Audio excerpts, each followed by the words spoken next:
Hi, it's Angie, and welcome back to the show. I have an issue with the word fine when it's used in the context of answering the question, how are you? We typically say, fine. How about let's be more accurate and specific in answering that question? Or better yet, how about you are way more than just fine? Today on the podcast, I speak with Lori Saitz. Lori is the founder and CEO of Zen Rabbit and host of the podcast Fine is a Four-Letter Word. An award-winning author, speaker, and broadcaster, Lori is on a mission to teach the world to be calm and grounded no matter what's going on. High achievers come to her because they have a strong drive to be productive, but at the end of the day, never feel accomplished enough. As a nationally recognized gratitude and meditation expert, Lori guides those entrepreneurs and business leaders from stressed and chaotic to peaceful and focused, and shows them how to live a sabbatical life. Then they start seeing sales increase, relationships strengthen, and overall health improve. You can find Lori in her sanctuary, otherwise known as the Weight Room, girl after my own heart. She loves cupcakes, Thai food, and classic rock music. I've already spoken about meditation quite a bit on this show with a few different guests. And the truth is, it comes up so often because it works, especially for handling all of the challenges midlife can bring. It helps us find, discover, and reconnect with our center. In this episode, Lori and I talk about the immense transformative powers of gratitude and meditation. I found it really valuable, and I hope you do as well.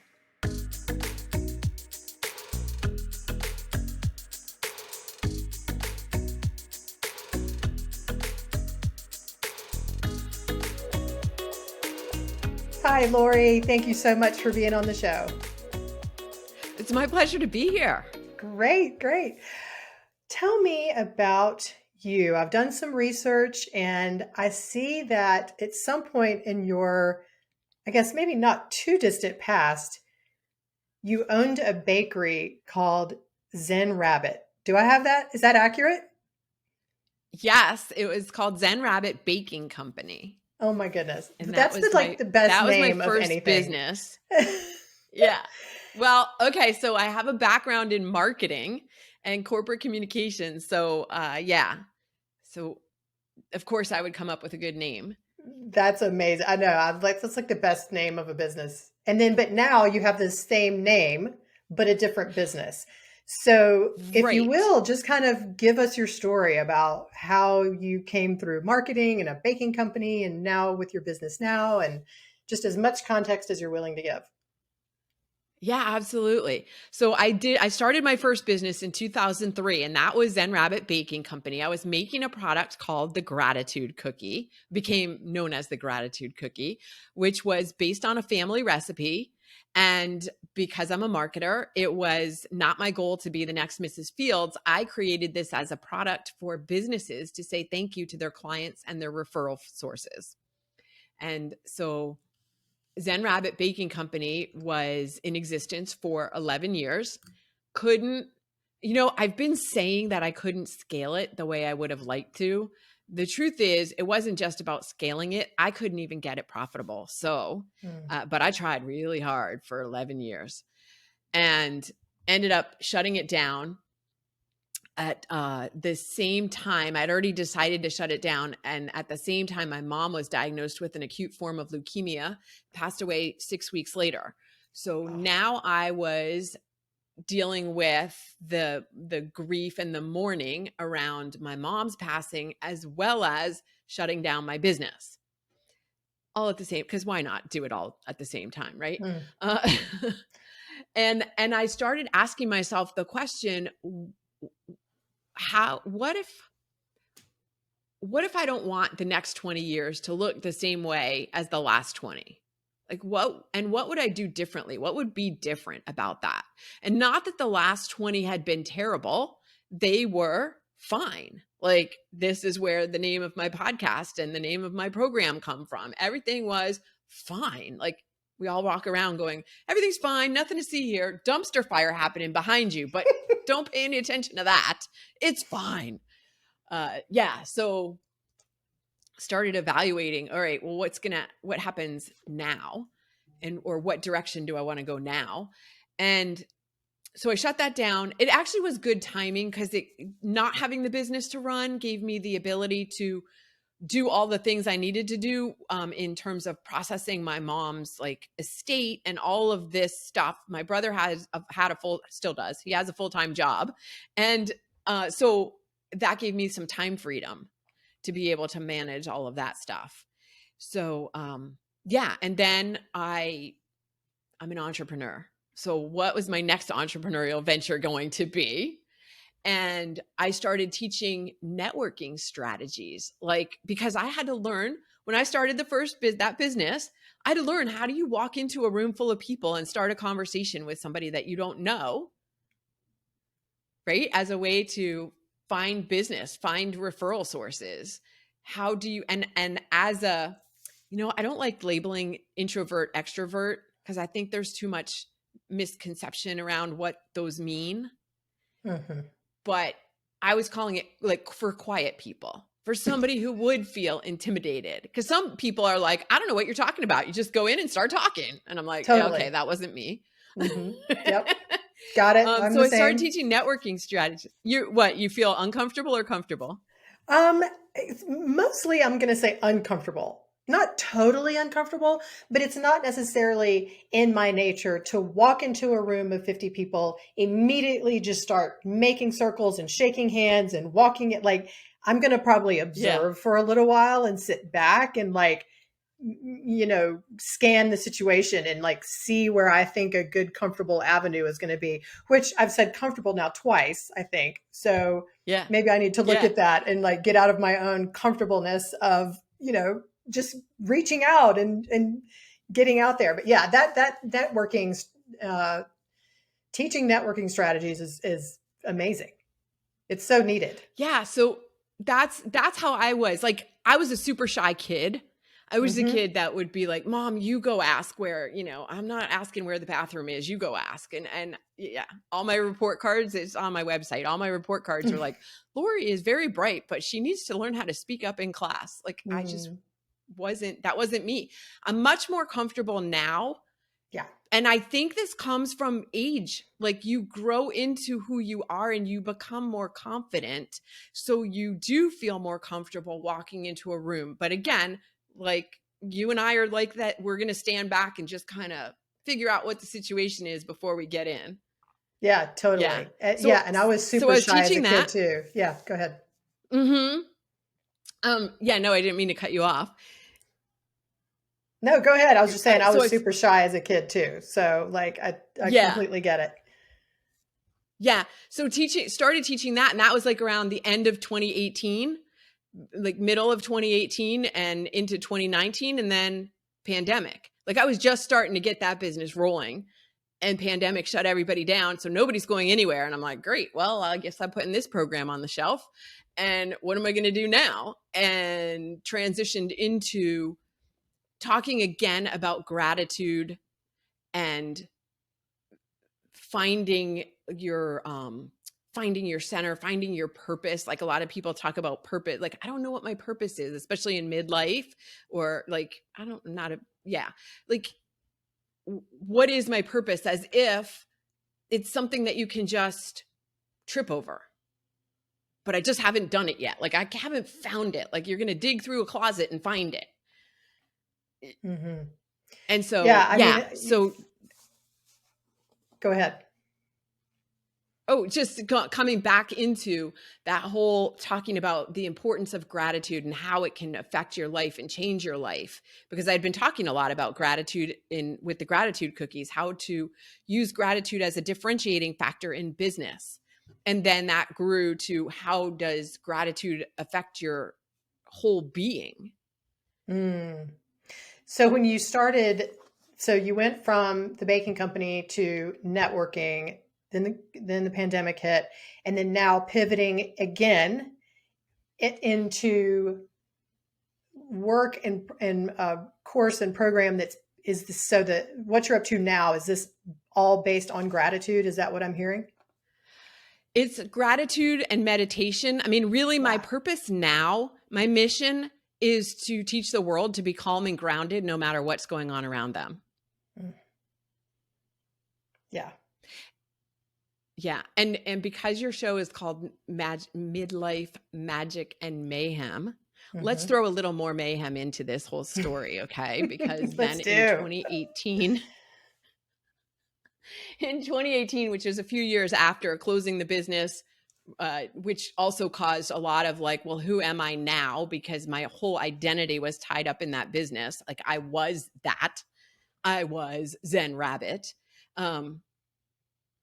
Yeah. And who am I now that I shut that down and failed, quote unquote, failed at that? And I'm a marketer who couldn't market my own business. So yeah, a couple years after that, I decided, you know what, this marriage that I've been in for 22 years, it's fine. It's just fine, but I'm not good with fine. I'm out. And I mean, it wasn't a surprise necessarily. It may have been a little bit of a surprise that I was actually taking the initiative to do it, but we both knew it was not serving either one of us. And it was fine. Like nobody was mean to each other, like, but we were roommates. And he's a good person. We still are on good terms, but we were not good together anymore. And so I left. I moved across the country for a year to gain some perspective. And then I moved back across the country because, yeah, I just needed the perspective. I got it. And then I moved back. Yeah. But not back to together, just back. Yeah. Yeah. So when you're in that relationship and you realize, because I think it does take a ton of courage to be in any situation, whether it be a business, a job title, maybe someone has a big title out there of something and it feels good to have that and to have that stability, quote unquote stability. Nothing's ever really stable, but have that quote unquote stability, or be in a relationship, be in a partnership, a marriage that's good on paper, right? Like it's fine, like you say. But I'm so curious, like what had you, just get that courage, like, ball it up and put it inside of you and take that step of fine is not fine with me. Yeah. Like what was the motivation? What was the factor? Part of it was asking myself that question of what do I want the next 20 years to be as opposed to the last 20. Yeah. But another piece of this was more than being fair to myself, which is kind of sound crazy, but maybe not. That it wasn't fair to him to be in a relationship with me when I wasn't all in. And that motivated me probably more than doing it for myself. I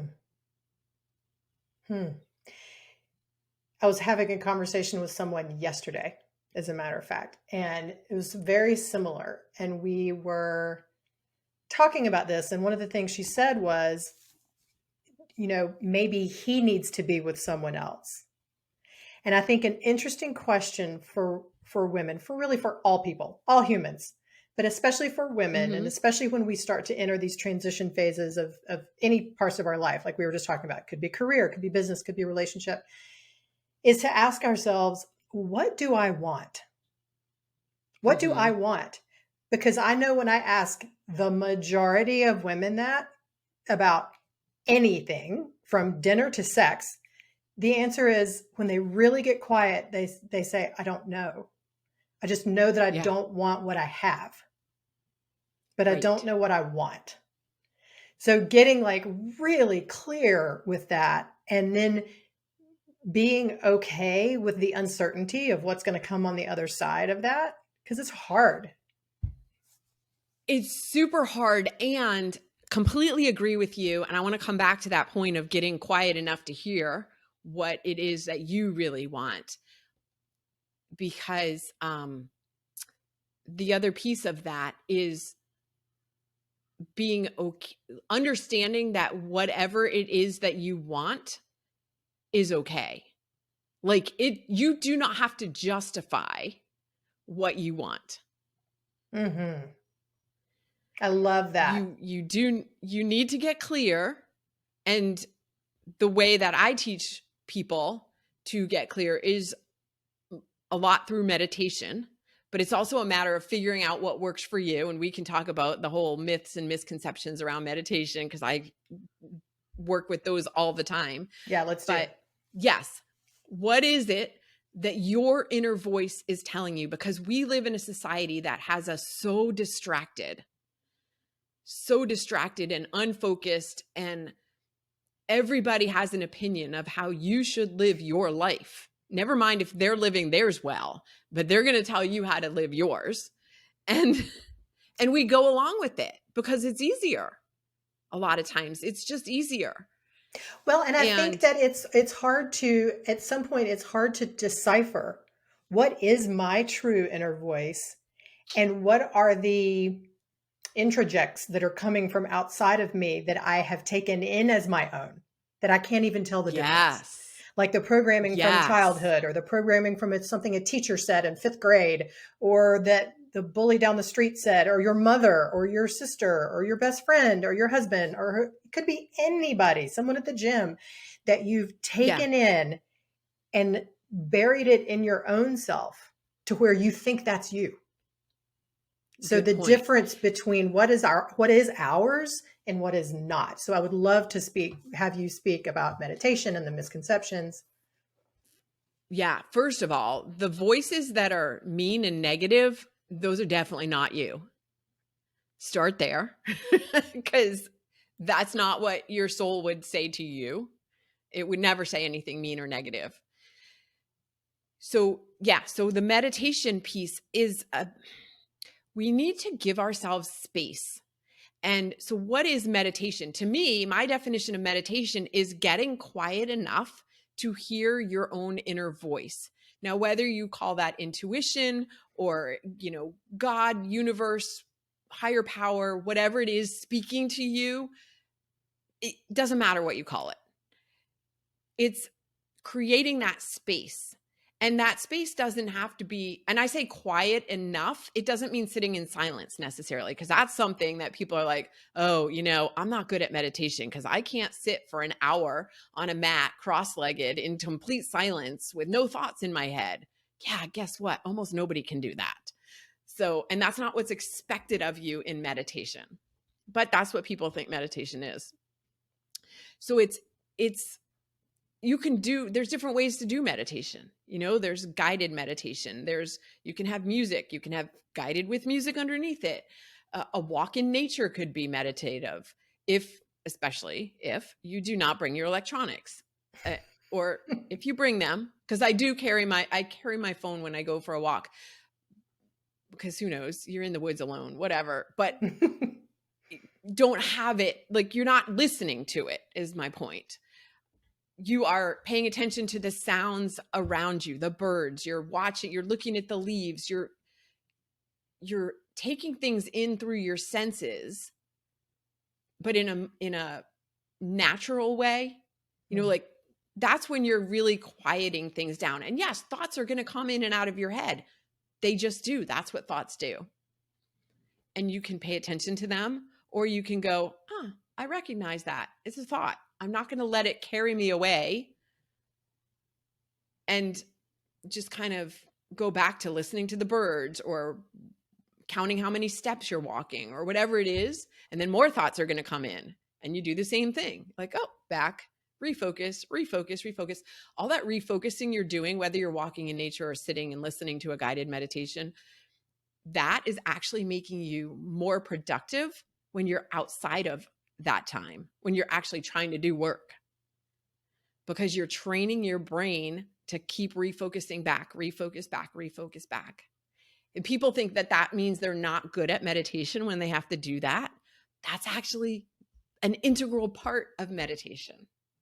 That's beautiful. And I agree so much, because I've noticed in my own practice that that sometimes it will be, or especially when I first started years ago, that I would think, oh, well, gotta keep getting distracted. And I even find myself now, I Mm-hmm. will come off the Yeah. cushion, come off the mat, come off the chair, wherever I am, and be like, wow, that was kind of a shit show of storm thoughts. And then I'll catch myself immediately and go, aw, isn't that sweet? Like, you did that. Yeah. Aw. Like, Right. that's But just where you yeah. are, like, well, that's what happened. Okay.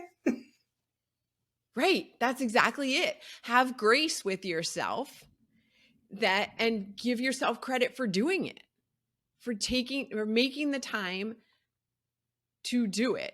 And that's special. And it Yeah. doesn't have to be an hour. 3 minutes. Dr. Andrew Huberman has a podcast called the Huberman Labs. Huberman Lab. Huberman Lab. He had an episode on meditation where he was talking about the research that he's done, and 3 minutes a day is enough. I mean, you get more benefits the longer, but 3 minutes will give you benefit.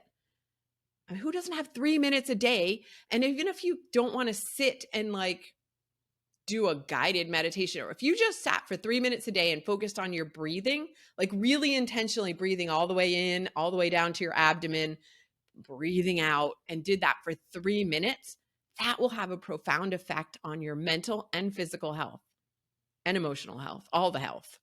All the healths, all of them. Yes. So do you have a, I love to ask meditators this for my own selfishly. Mm-hmm. Do you have a particular spot that you go to? Do you do the same thing in the same place every day? Like, is that your practice, or is it more fluid? Yeah, I meditate every morning in my bed before I get up. All right, so you want the real honesty? I get up and pee, and then I come back to the bed. Beautiful, because I'm sure you have to, because we do. That's right. Right. Nature calls. Yes, right. We have to do that. I've also gotten up in the middle of the night at least once, but for sure. I know everybody listening can relate to this. Mm-hmm. Yep. All right. So I get back in bed, and I typically do a meditation still lying in bed. I don't always do the same meditation every morning. I do typically still, even after all these years, do a guided meditation. And then sometimes I will, after that meditation is finished, stay in a meditative state and do like just whatever, like free form, on my own in silence.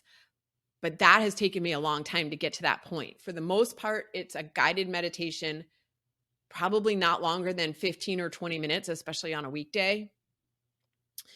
And that's my practice. It's setting my intention for the day. It's, I get into it before I get into my day, so it can't be like, oh, my day got away from me and I didn't get to do it.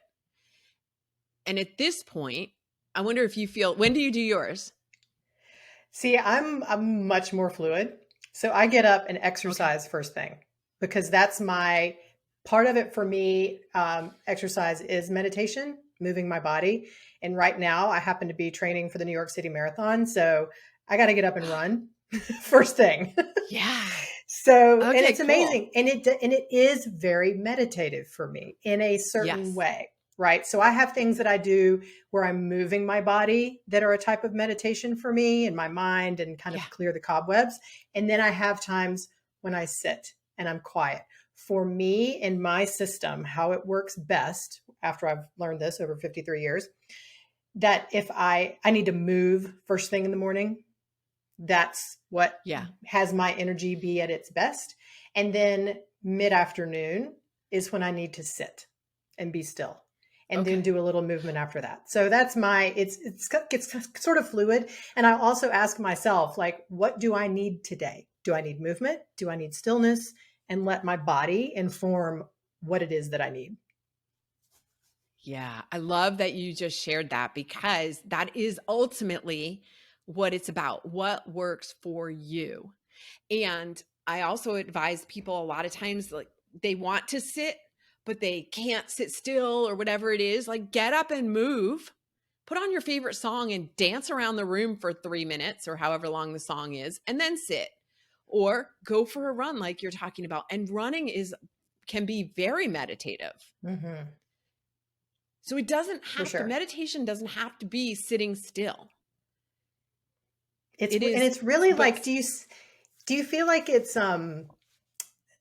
really, I don't want to say mindset, because that doesn't feel right with meditation and mindset. I mean, I know that can be correlated, but it does feel like that. Like meditation is more than just plopping down on a cushion or laying down and being yeah. still. Like it is a way of being. It is kind of a state of, I can literally be in line at the grocery store and be in a meditation. Yes. So I've recently started using the term mind space. Yeah. Awesome.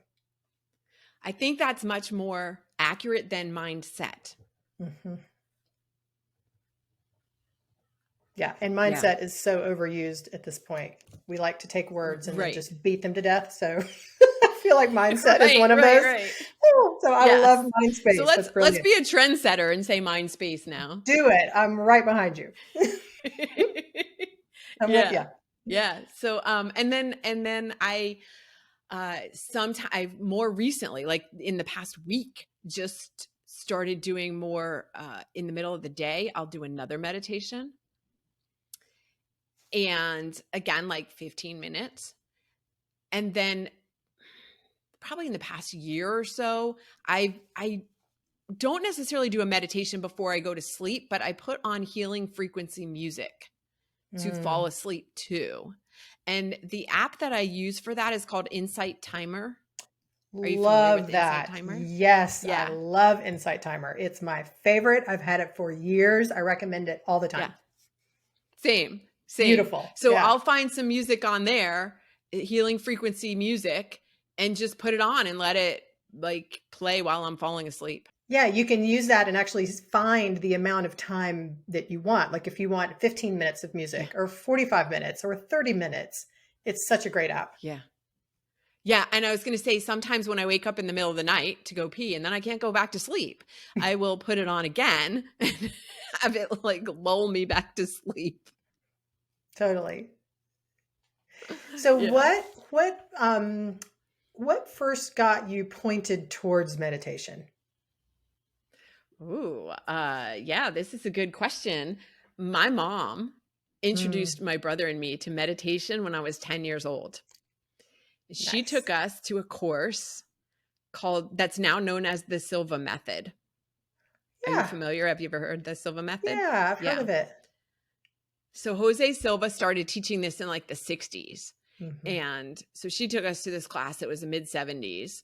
And they had a kids class. She had taken it with a friend. And then they had a kids version of the class, same class, but it was like a class full of kids over 2 weekends. And so I had this as a foundation, but then I did not use it for the next 35 years. Like I would do it once in a while. I'd come back, I'd do a few days, and then I'd skip a few years. And then I knew, so this is the crazy thing. I knew the benefits of meditation since I was 10 years old, and I didn't practice it. If I had been practicing meditation when I started Zen Rabbit Baking Company, that company would have been a completely different experience.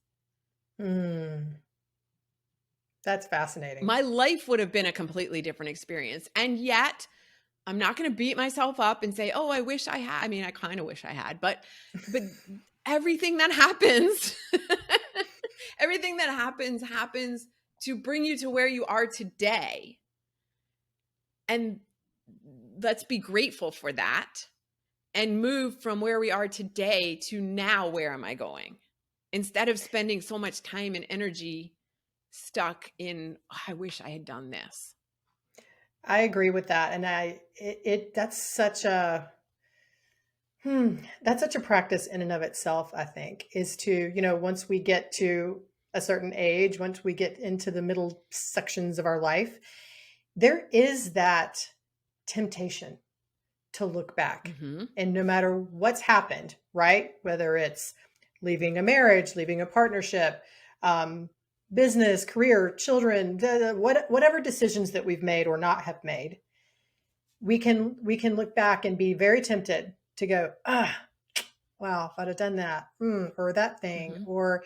and I think it is such a valuable practice, no matter when we come to it, right? Like I was first taught about meditation in high school by my French teacher. Oh, wow. He had gotten into Zen Buddhism like deeply. And so before every single French class, we would meditate. I didn't learn any French, but I learned a lot about meditation and a lot about Oh, that's Zen, cool. which was amazing. And he was like 30. He was this young guy. It's really cute. So, we were all like, okay, we'll meditate. And, Uh-huh. that was where my foundation was. And it was fantastic. And like you, I kind of, after that class, it kind of went away from my life for a long time. And then later on picked it back up.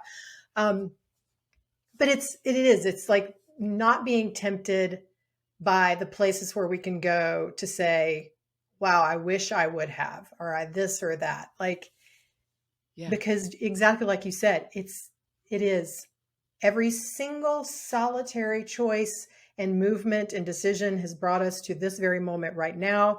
And this is all there is. Yeah. And again, it's about having grace with yourself. And I did the best I could with the tools and the knowledge that I had at the time. And so did And everybody here I else. am now. Yeah. Yeah. Right. And that's really the more useful and beneficial way to look at things. It feels better, but it's also like, what else are you going to do? I mean, you could stay in that guilt or shame, or it doesn't feel good, doesn't serve you well now. So how can you move forward from here with this basis? Yes, absolutely. And then circling back to asking ourselves, okay, we have these threads in our life that are fine. Like, oh yeah, this is Mm-hmm. fine. How are you? Oh, I'm fine. How do you feel? Oh, I'm fine. Or how's this? And getting to that point of now and saying, no, fuck being fine. Yeah. Like there's more out there and I want it, deserve it. I'm going to go for it. All of that scenario. So what was your transition to bring forward or to lean into this idea of fuck it, I'm not fine. I don't want to be fine. I want to be fabulous. Right. Well, it was first leaving the marriage, finding the Yeah. courage to do that. Mm-hmm. And we were talking about courage earlier, and people, when I first did that, people were saying how courageous I was, and I did not see it in the moment because all I saw was, I feel so guilty for Yeah. doing this, for breaking this up. And like, why couldn't I make this work after all this time, almost 30 years together? Why couldn't we make it work? And yeah, but it was courageous. It was a matter of standing up for what my soul needed and taking that step out in faith, because really I couldn't see anything. I didn't know how this was going to turn out. It's like stepping off a cliff, and this is an analogy I've heard before. You probably have too, but you're stepping off the cliff in faith that you'll sprout wings and you won't, you'll fly instead of fall to your death. But it's so scary. Mm-hmm. So, but I think again that I can't do this like to him. I wasn't doing anything to him, but in all fairness, being fair enough to him, I need to find the courage to do this because he would have never instigated. In what's the word I'm looking for? He would have Yeah. never started that process. Right. Yeah. Mm.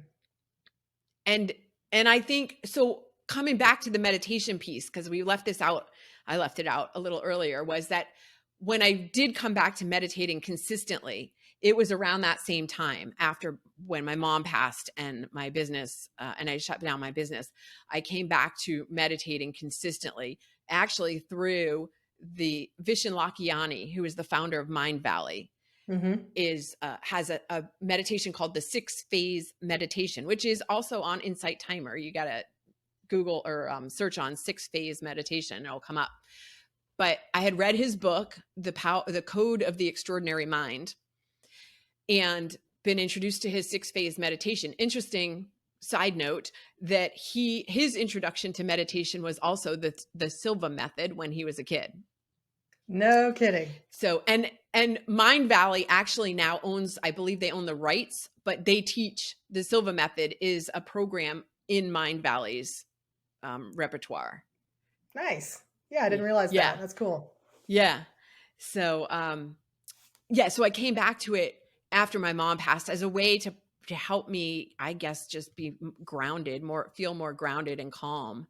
And then I really leaned into it after I left my marriage. And that is one of the things that kept me sane. I mean, that and my friends and just, a lot of things. But meditation is the one thing that I will credit with keeping me as grounded as I am. I mean, everybody comes to me because I'm the one that is calm and grounded, really, no matter what's going on, which is why I'm on this mission to teach the rest of the world, because I seem to have it down. Like, that's not to say that things won't rattle me.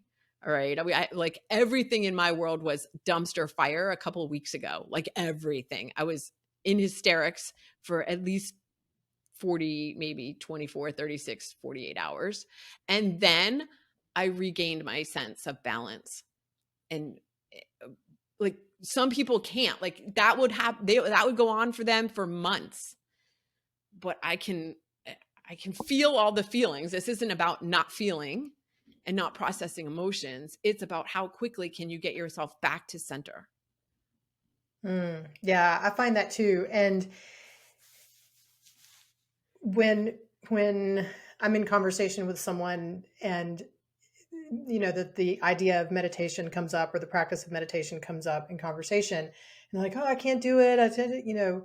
All the things that we hear, or it doesn't work for me, or any of that. It's like, well, it's a tool for me. Like it's a tool, and you have to trust that the tool works. It's like, trust the process. You don't have to believe it. You don't have to, quote unquote, believe in meditation. You don't have to think that you're good at it. There is no right or wrong. And it's a matter of, like, let's say, something happens and you're all twisted up about a thing. And it's like, okay, I'm going to use this tool because a hammer works to hammer a nail into the wall. It just does. It just works. You don't have to believe that it works. It just does. Just like, okay, I'm going to go into my meditation practice and I'm just going to trust the process, even if it still feels scratchy. Does that make sense? Like, and just trust it and just keep doing it over and over and over again. Right. Because if it makes you feel good, or if it can help you feel good, it, like you said, it's a tool. And maybe journaling works better for you, or maybe coloring, or maybe all three of them at different times. Whatever it is, again, I keep coming back to what works for you. And you might have to try out different things to see what works. And at different points in your life, like I said, I spent those years between 10 and 45 not practicing meditation consistently. But at 45, 48, I think it was around 48, it fit better. Like it was a better tool for me to pick up again. Right. And it was there. It came through, like that foundation. Yeah. And even if someone didn't know anything about meditation and picked it up at 48, like it's still, it's still there. Like it's not something that This is a practice that has been in use for centuries, whether it's been called meditation or prayer or whatever name it has, but allowing yourself to be with yourself and to sit, or well, I say sit, but we've already talked about you can be moving, but in reflection, this is a practice that's been around with good reason. The other thing that's really interesting is when you look at the highest performing business leaders and athletes in the world, the majority of them practice meditation. Why is that? Exactly. There's got to be something to it, right? I mean, and it's a matter, again, it's a matter of doing it 3 minutes, Mm-hmm. 4 minutes, 5 minutes, and just trusting it and just keep doing Yeah. it Just over and over and over. start with Because that. because I think it's one of those things too, that it can sometimes be better seen in hindsight. Like after doing it for a month, you're like, oh, wait, huh. I just didn't get really upset about that thing. I'm pretty calm right now. I feel okay. Huh. It's not something that you Right. might notice in that moment of meditation. Like, oh, I'm doing such a good meditation practice right now. Like, Good it's point. you Yeah, that's right. You see exactly it better true. from a distance, right? Yeah. Yeah. Right. When you, exactly what you said, like when you recognize a situation that might have triggered you differently 2 months ago is not triggering you in the same way, that's when you go, oh, look at that. Uh-huh. Yep. Oh, that might be, I think I'll keep doing that. Yeah. Oh, that's amazing. Well, Lori, tell me about what are you up to in the world in the form of your business, your contribution, your programming? Yeah. What are you up to What now? am I? Oh my gosh, I have so much going on. We didn't even I know we don't want to go forever. But I took a sabbatical in the last summer, and while I was on sabbatical,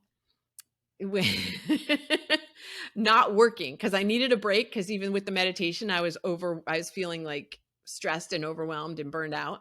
So while I was not working and I was in this place where I was allowing ease and flow and fun, the biggest, most exciting business opportunity came to me. So I've been participating in this, we'll call it a business roll up, a personal development roll up. So I'm part of this this group of people, and we have these personal development offers, and we are working together to share them with the world.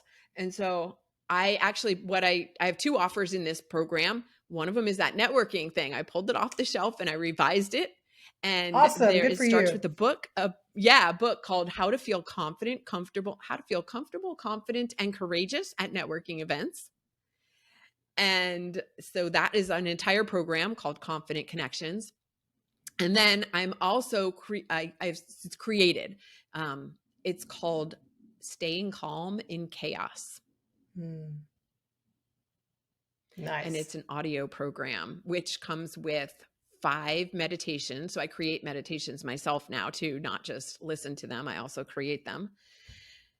And so that's what I'm working on now. And then I do still have the Fuck Being Fine program and my podcast, Fine is the 4-letter word. And so lots of stuff going on.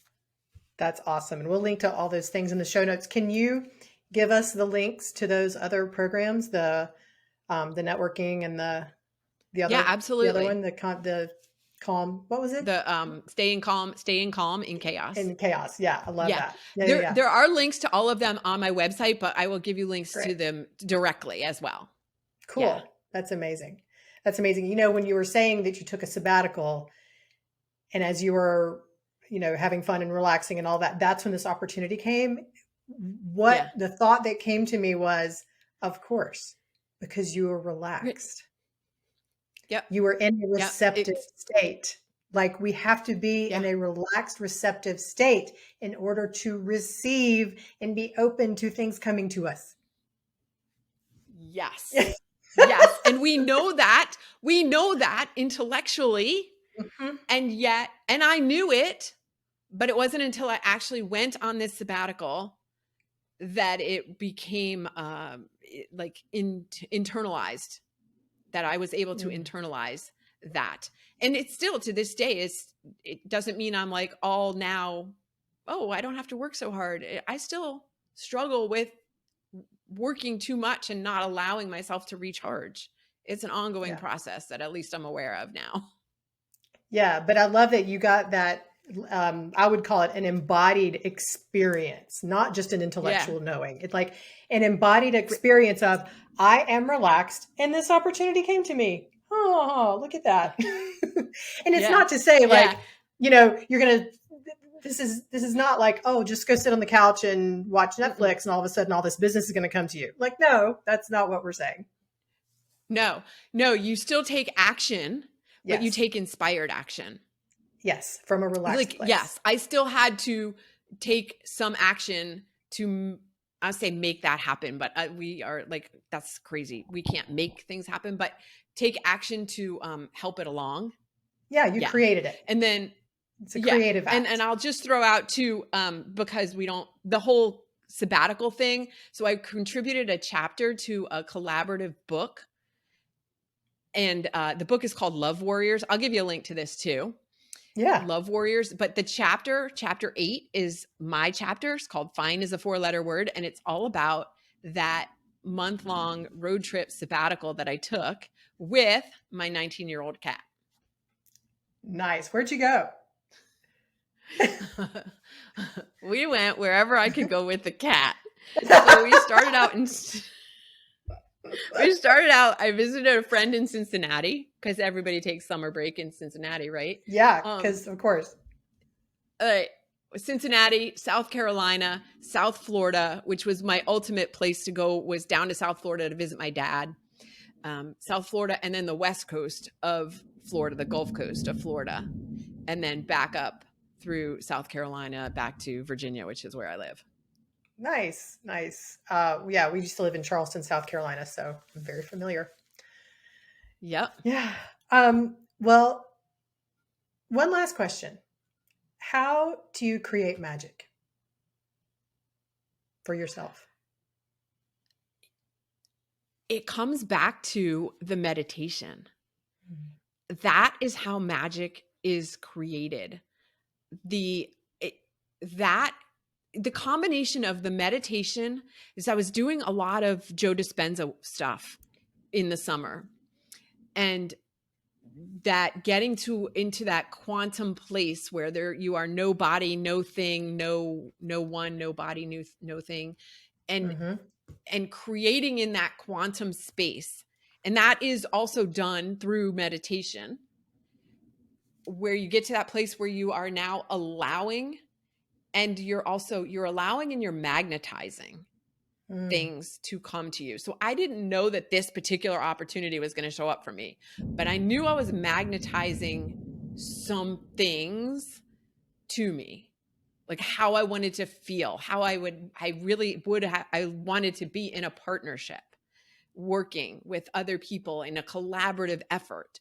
And so how I create magic is by getting into this quiet space and like putting it out into the universe. Like, this is what I am wanting. And sometimes I feel like the word wanting indicates scarcity. I'm kind of go back and forth on that.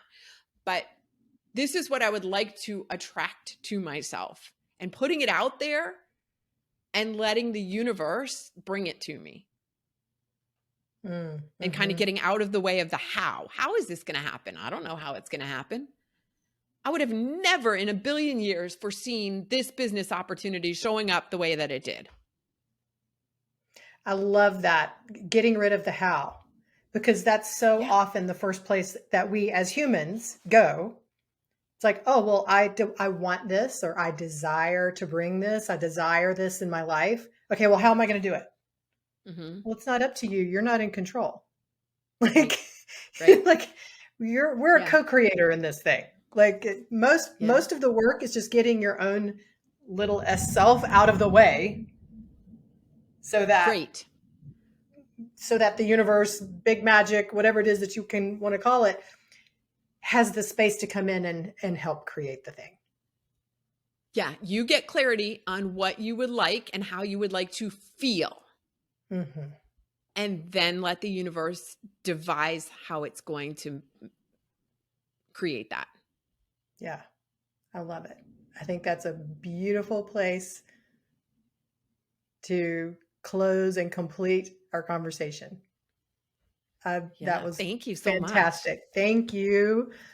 It's been such a pleasure being with you here in this space. And I will link all the things in the show notes. And how can our listeners find you? The best place to find me is on my website, zenrabbit.com. And you can find all the links. We can put the links in the show note for everything separately, but everything is also at zenrabbit.com. Beautiful. Well, thank you again, Lori, and best of luck to you.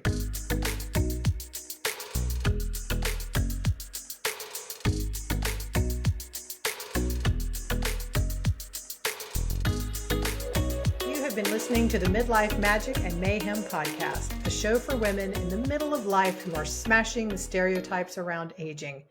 Please subscribe to the podcast and leave a 5-star review on Apple or Spotify or wherever you listen to your shows. You can also subscribe to the YouTube channel if you want to see these conversations. And please share the show with your friends. This will help the show gain momentum and spread the word out there to other women who are also looking to bring some magic and a little mayhem into their lives as well.